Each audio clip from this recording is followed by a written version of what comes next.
Yes, ma'am. Very good. Okay, so today, as she said, is data update time, and then a little bit later, we'll dismiss the U1 and U2s, and we'll talk to U3 schools about the vision and surveys.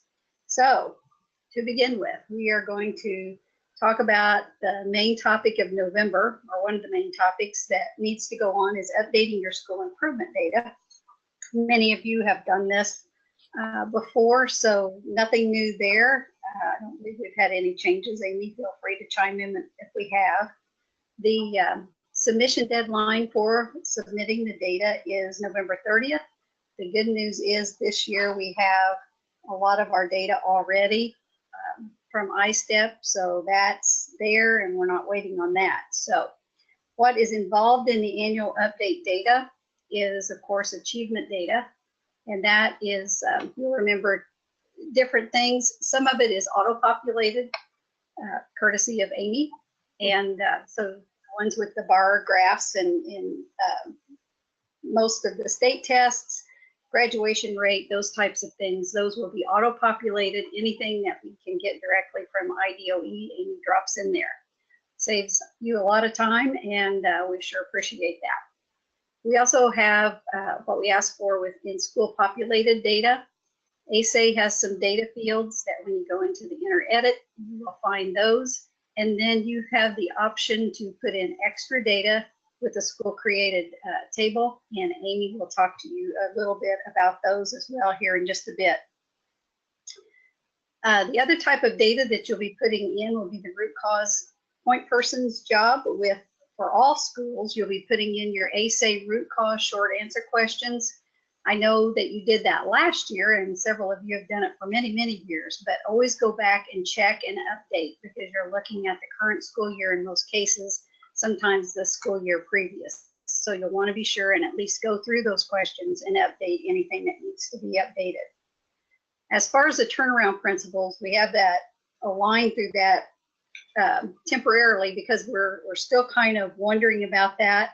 At the present time, we don't believe that that's going to be necessary, but if we do find out that the DF accountability schools need that data, then we will let you know and we will make that available. So those questions for right now, and Amy, correct me if I'm wrong, those are going to be grayscaled on the VTA process page. Yes, and then we'll look at that if they need. Mm-hmm. Okay, and of course that all comes back to what you've checked on your SIP uses page. And then update 3 schools, remember, and this is always optional for you, update 1 and 2 schools.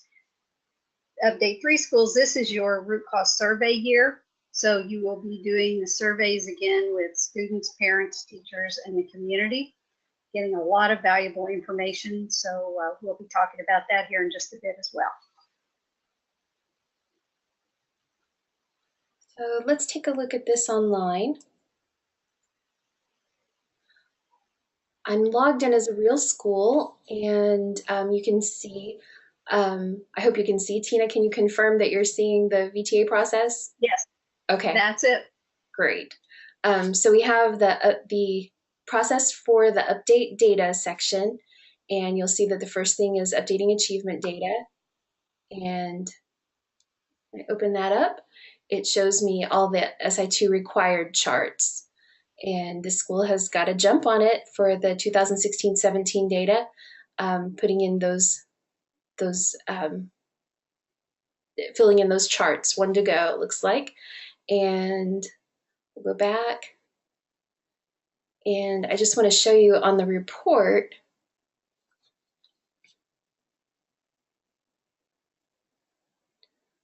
these take a little bit to open up, but you'll see that we have the 2017 data in for the tables that say Indiana DOE website auto-populated by ASA. They did get in all the iStep data that we were expecting. I don't think we have graduation rate quite yet, but as soon as that comes in, we'll add that. And you'll remember we have pretty charts now where you can see the bar graphs, and that's what those look like. And let me go back to Oh, in achievement data optional, we have a way to create school chart or school created charts. So if you are tracking data that is not required by ASA, for example, if your school gives the NWEA, you can always create a chart, and you do that just by going to this optional data in your process page and then click create a new chart. You'll put in your chart title, the student group,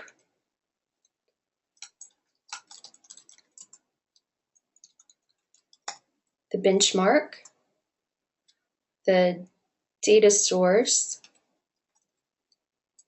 and any notes that you'd like to make about that. And then we ask you if you're going to track numbers, or if you're going to put in numbers, or if you're going to put in percentages.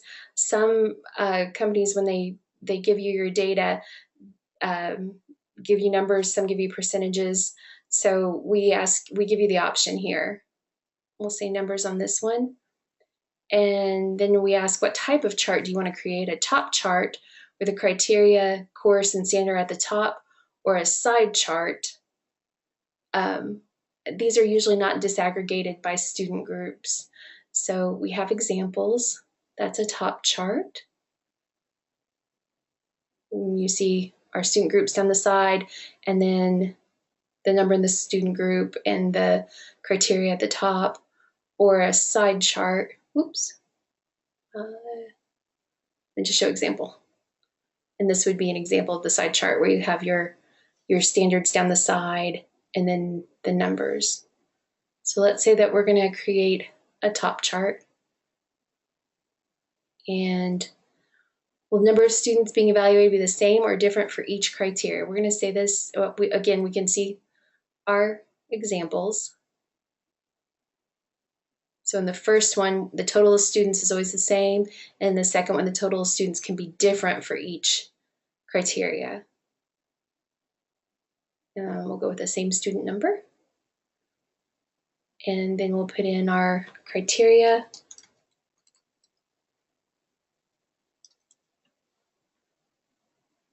And I can choose to put in, to do it just for all students, or to set it up so that it's disaggregated.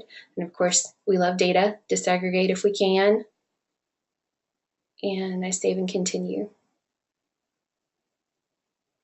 And this gives me the chance to review what my chart is going to look like.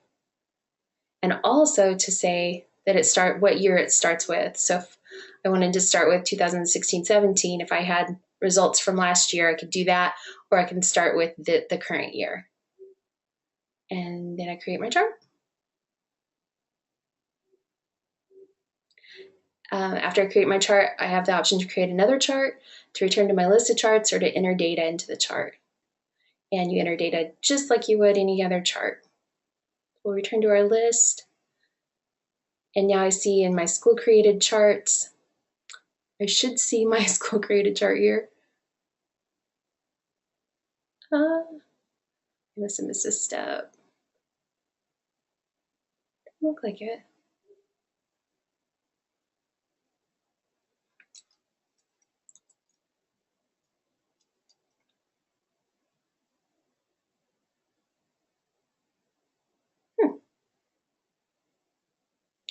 Well, this is behaving a little unusually. I will check into this and make sure that everything is working. If anybody's had trouble with this, please get in touch with Tina and let her know, and we will check on it. Select a different chart. And there's our test chart. I'm going to go ahead and delete it so that it's not showing up for this school. If you've created a chart and made a mistake and want to get rid of it, all you got to do is hit the delete. And now it's making sure, yep. Okay, that's all clean again. So those are our achievement data charts. Let's go back and look at our root cause. Go back to the process page.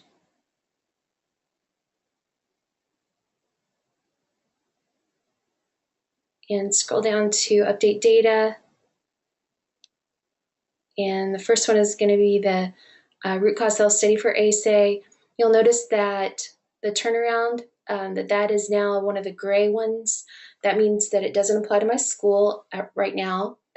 If we find out that DOE does need that done, you'll notice this go into the same style as the ones with the blue icons so that you can edit it, and we'll get in touch with you and let you know if that happened. So yeah, just select your root cause self-study, click edit like always, and you'll just update your answers from last year or from the last time you completed it. Down in the survey section of this, you'll notice that we have student surveys. And if we click the information icon under tools, that gives us our survey codes and the instructions. If I have K through 2, I will need to enter and edit my K through 2 surveys. And then in the reports info column, that'll give me the number of respondents I have. That's the easiest way to keep track of how many students, how many teachers, parents, and community members have completed the survey, is just to go into the info icon on the reports column. Okay, does anybody have any questions about achievement data or root cause or survey data? Tina, are we seeing any hands?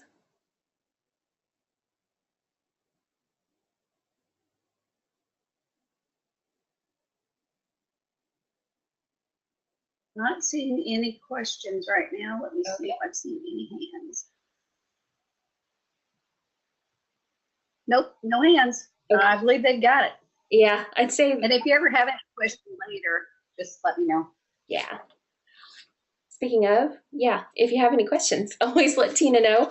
The 5-second rule still applies, and get in touch with us if there's anything we can do to help. I imagine that some of you schools who've been with us for a while could probably have done this presentation for us. You've done this so many times, but we like to make sure everybody's got information and has a chance to ask any questions. So at this time, if you are an Update 1 or Update 2 school, you can go ahead and log out. We're going to, the next part of this will just be about doing the vision statement for schools in Update 3. And if you've set aside some spare time for this and we got done really quickly, it might be a good time to drop in some of that data. Well, there you Just go. a hint. Yes. Hint, hint, hint, hint. Okay.